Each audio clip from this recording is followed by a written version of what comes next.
الحمد لله نحمده ونستعينه ونستغفره ونؤمن به ونتوكل عليه ونعوذ بالله من شرور انفسنا ومن سيئات اعمالنا من يهده الله فلا مضل له ومن يضلل فلا هادي له ونشهد ان لا اله الا الله وحده لا شريك له ونشهد ان سيدنا ونبينا مولانا محمدا عبده ورسوله الذي يرسل الى الناس كافه بشيرا ونذيرا داعيا الى الله باذنه وسراجا منيرا اما بعد فيا ايها الناس ان لكم معالم تبتغوا الى معالمكم وان لكم نهايه تبتغوا الى نهايتكم فان العبد المؤمن بين مخافتين ان ذلك الله لا يهديه الله قاصد به فليتزود العبد من نفسه لنفسه حياته لموته من شبابه لكبره الدنيا والآخرة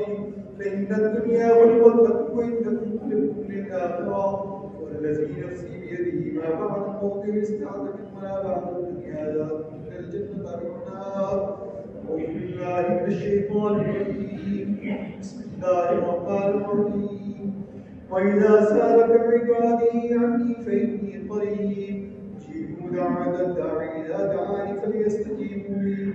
يؤمنوا بي لعلهم يرجعون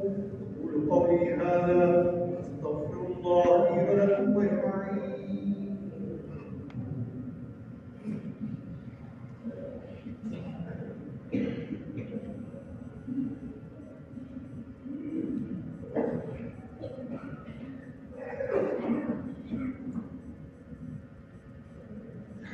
الحمد لله نحمده ونستعينه ونستغفره ونؤمن به ونتوكل عليه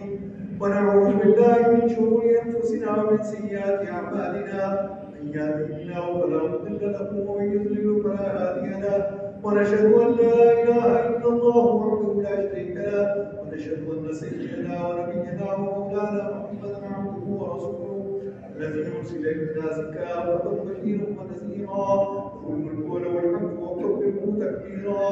اعوذ بالله من الشيطان الرجيم بسم الله الرحمن الرحيم ان الله وملائكته يصلون على النبي يا ايها الذين امنوا صلوا عليه وسلموا تسليما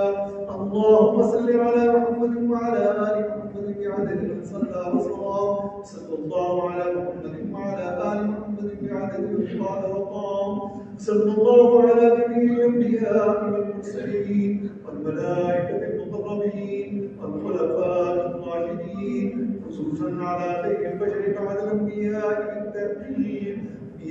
يا سيدنا ابي بكر الصديق رضي الله تعالى عنه وعلى مسير المنبر والمحراب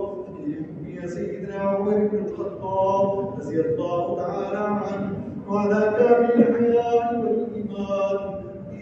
يا سيدنا عثمان بن عفان رضي الله تعالى عنه وعلى وزر العدالة والفضائل